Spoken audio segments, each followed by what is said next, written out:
Breslev Boost avec Francky Perez.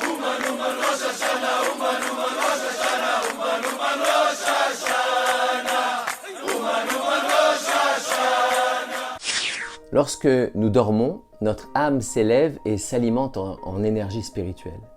C'est la raison pour laquelle notre organisme éprouve un réel besoin en sommeil. Ces quelques heures de sommeil rechargent notre batterie spirituelle, laquelle nous permet de pouvoir tenir physiquement et émotionnellement le temps d'une journée entière.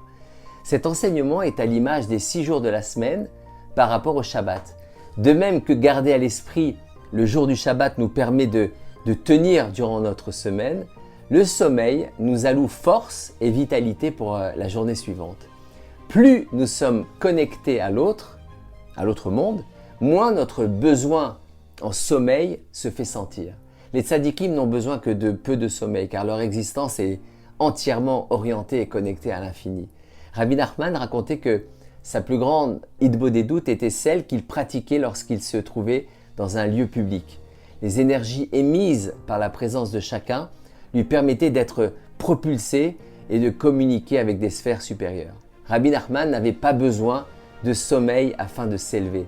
La simple présence de personnes suffisait.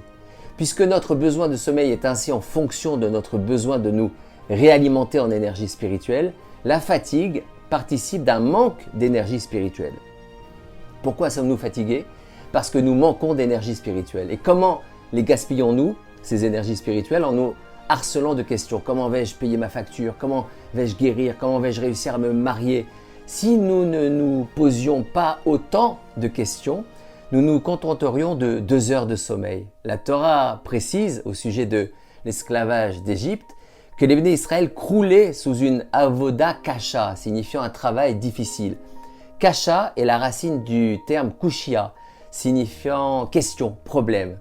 L'esclavage, c'est exactement cela, être esclave de ces questions perpétuelles et incessantes. Hachem écoute nos inquiétudes et rit, à l'image d'un parent qui rit aux questions naïves de son enfant. Alors que faire?